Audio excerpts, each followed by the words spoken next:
Rise to the Occasion is sponsored by the Speakers Club and the Talking Academy, which will be presenting their next event, the debate on etymology and the power of the mind, on Saturday, the 24th of September. Tickets available from Brother Minty. All roads lead to Parkview Academy, West Green Road, London, N15, 32R. You shall know the truth, and the truth will set you free or make you flee. British government, right, to court for the use of the word blackmail, right, and let them change it to whitemail and see how them like it. I'd like to look why to ask the question: why is the word black only used in a derogatory way? The only time the word black is ever used to represent positivity is when one is in credit in one's bank. And that's an issue that came from slavery, that when the slave masters did well, they were in the black. When they had a mass of slaves, they were in the black. Other times, they were in the red. When me now playing on red Chinese game, I'm dealing with the black man himself, right? We have enough is enough. And no matter how afraid you are out there as a black young man, young woman, child, woman, or man, or whatever the case is, you have to come to the realization that enough is enough, because if we do not now stop this, our very youth will be polluted to the point whereby they don't want to do nothing to advance the cause of this glorious nation. And no nation on this earth has ever been greater than us, and they will never be greater than us, because we, right, are the ones who create all that you see. Most of the inventions, including the mobile phone, including the computer. Who's the father of the internet? I ask this question. Is a Nigerian. Who invented the mobile phone? A black man. Who invented blood transfusion? And I could stand here until my beard, which hardly grows, has reached the ground like Aaron. You understand? Before I come to the end of the amount of geniuses upon whose shoulders the nations of the world have stood and gained fame while we are in poverty. Enough is enough, or we not take no more of it. I'd just like to just endorse something that along the lines of what you're saying is there's a weapon that they've used, because basically the only weapon they can use is us against ourselves in a certain way, because if we unify, as Buzzy B said, they haven't got a chance in hell. Hell means fire anyway, Helios. But basically they've made us, this is the weapon they've used since slavery and beyond, and what they use on animals is they've made us psychologically, spiritually, and physically frightened of our own self. Yes. By two basic sounds. The one is the word black. They've put a value system on that makes you feel inferior just on who you are.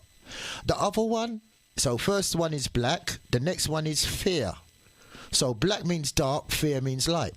So when you fear something, it's via the media as giving you an image, usually of a ghost which is fairer than you, or something that is in darkness that appeared like a ghost.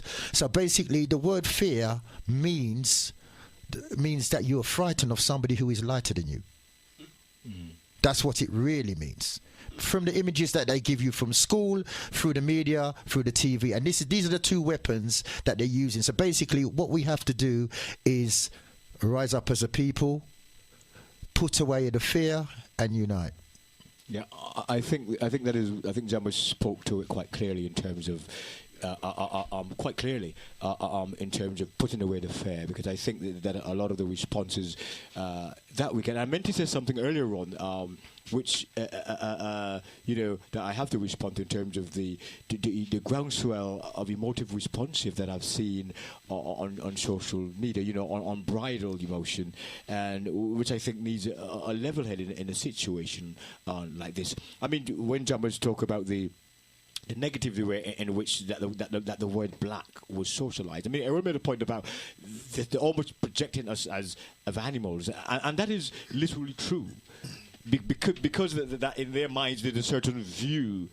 The reason why that they can kill us the way they do and have no empathy, when empathy is removed and you see, and you no longer see as a human being. People have to remember that black people in America are still seen by the American Constitution as three-fifths human being. That has not been removed. So in a lot of white people's mind, we're still animals. There's a certain image or context. That when they see a black person, that doesn't change. It doesn't matter how high we rise, it remains the same. So it makes it a little easier because we have been dehumanized. The way the stereotype, man. We've been stereotyped. Yes. Yes, but that image is there, stereotype, but that image has not been shifted. And it is a global image. It is global, no matter where we are. Whether we're in Germany, whether we're in Russia, whether we're in... You see a black person and there's one image that a white person is going to have. Something that is less than human. Something that you don't personally... I say something because that's the way they're seeing it. They don't see us as humans. Or... I mean, we mentioned the word equality. Because I've seen that word come out, we're fighting for equal. But I have to question that because when black people talk about equality, what are we talking about here? Because we're talking about equal power. When a white man talks about equality, what exactly he's talking? He is talking about. No, he's talking about dominance. Absolutely, it's not the same. Absolutely, bro. So there's no parity. There's no parity when we hear the word equality. There's no parity when we hear the word equality here. Absolutely, because we want power. He wants dominance. But Buzzy, it's not just the white man who's running things. It's all white people who aren't trying to change the system. Because by default, they're racist. So one minute. That's why they're not trying to change anything. Someone said to me, we had a discussion last night, and the person says to me, made a statement, and somebody says, most white people hate black people, if not all white people hate black people. And it speaks to that same image you talk about, Jammers. No matter how successful you are, even the black man that is materially successful, there's still a certain image of him, no matter how highly successful he is, which is part of their psyche, That's exactly well said, and because basically, as well, what we have to understand here, understand and overstand here, is that they're using reverse psychology on us. So everything that we're aspiring to is bad for us. Do you just hear what I said? Everything that we're aspiring to is bad for us because we're using words that they've given us that is acting against what we're trying to achieve. But basically, we want fairness. We don't like things that are unfair. But unfair is us. So we want unfairness and we don't want things to be fair. Yeah, we want to do things the right way, but right means to do something without thinking. We've got to do things the left way. We've got to go back what we left. Inside the word left is the word felt. So we've got to have our feelings and be unfair people. We've got to define who we want because they're in denial. Denial means to take away your presence of being in denial. We come from denial. So they want us to be they're in denial of us coming from denial. So every word they've given us is an opposite meaning to it, and what we have to understand and overstand is that we can't follow these equality definitions that they're giving us. We can't follow the ways that they've given us to go through because it's only going to be successful for them, not for us. My question is, why are we as a people so concerned and find such great importance in what the white man thinks of us? I don't give a damn about what the white man think about me because he never gave me life, right? And he can't take my life until the Almighty Father, the Creator, says it is no time for you, Errol Hines, to lay down, right, and to give up whatever it is that one gives up, the breath, right?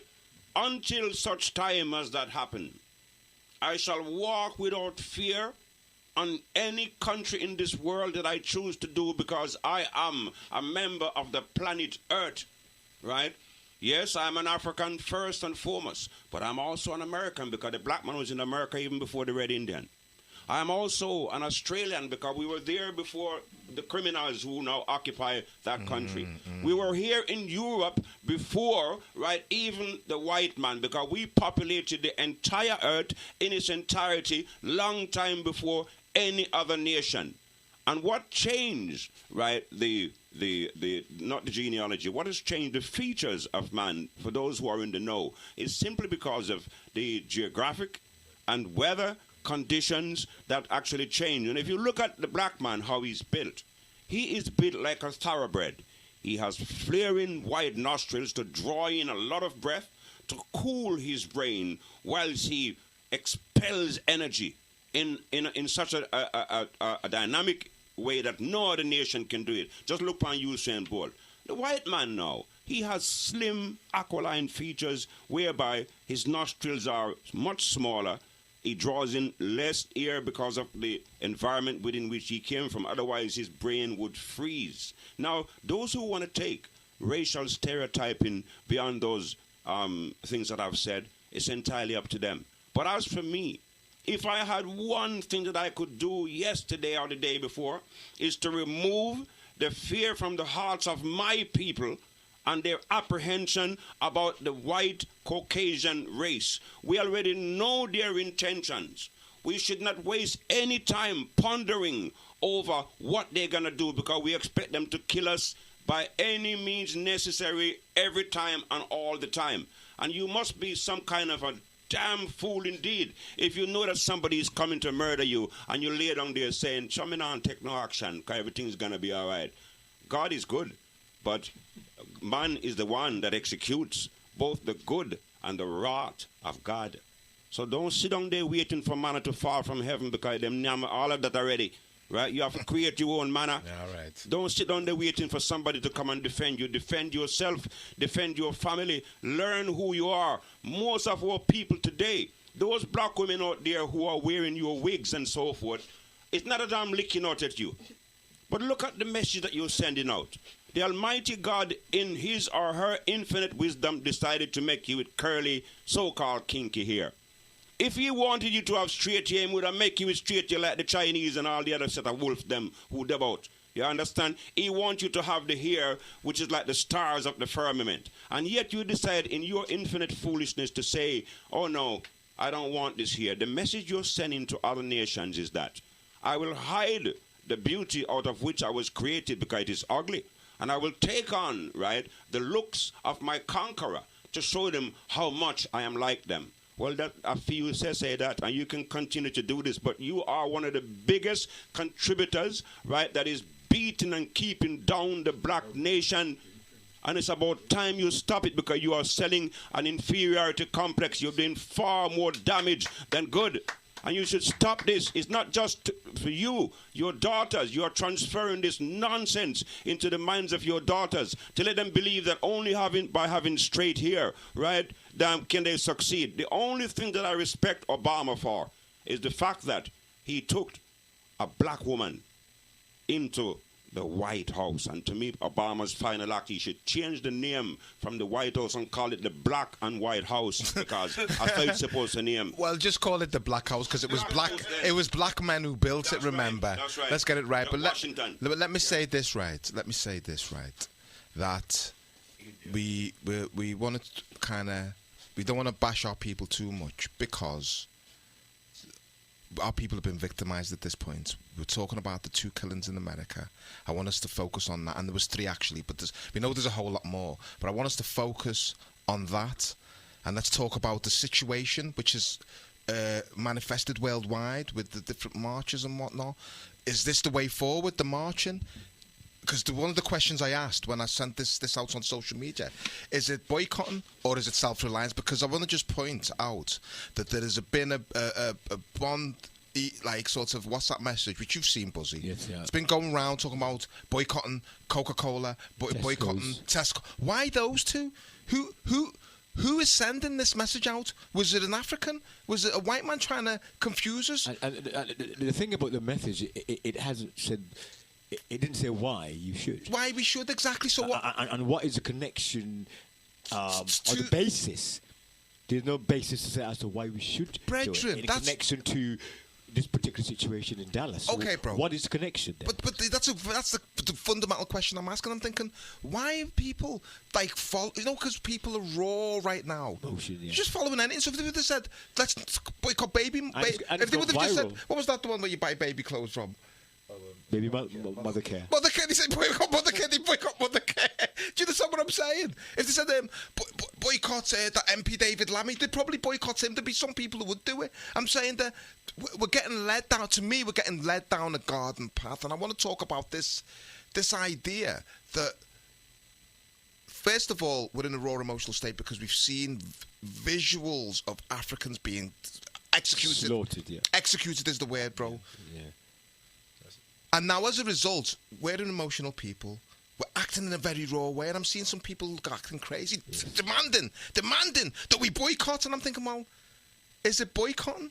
Or is the answer self-reliance? That's what I'll ask you, Buzzy and Jammers. Well, Jammers, you want to? Yeah, I just wanted to say this. There's one point here that I like to say.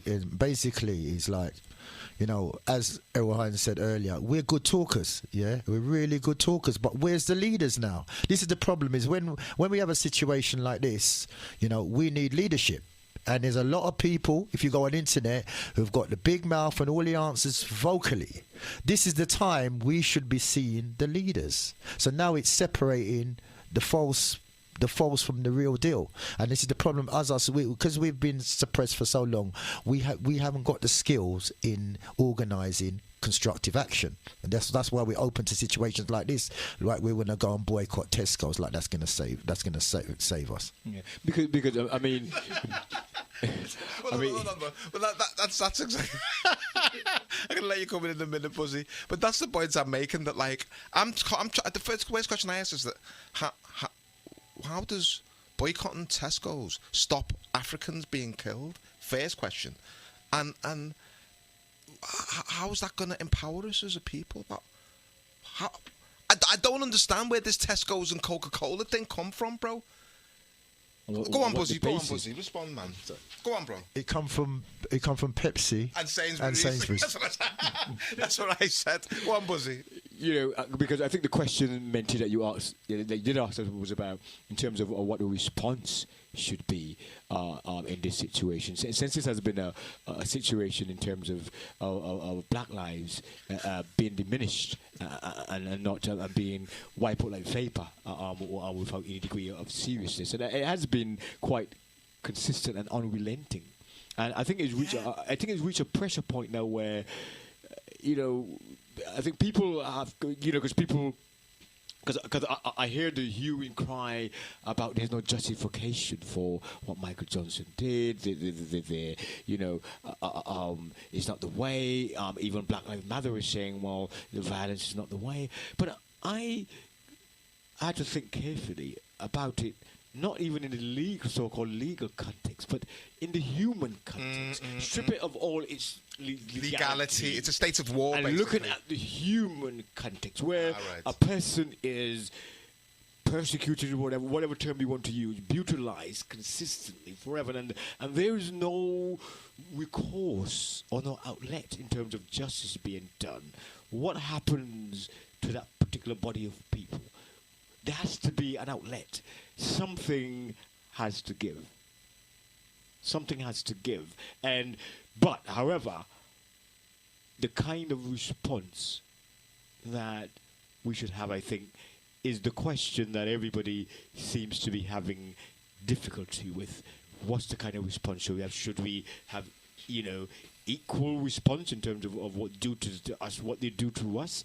A lot of us are saying, well, we should shy away from that, and that is not the way to do it. But I did like the kind of global response. One thing that's different this time about this situation is the global black response to this situation, because I've been following it on not just social media, but in all in black and African media outlets. And it seems to be a crescendo in terms of the way that we're responding to the situation. Okay, we're going to take this call, man. Yeah. Respect,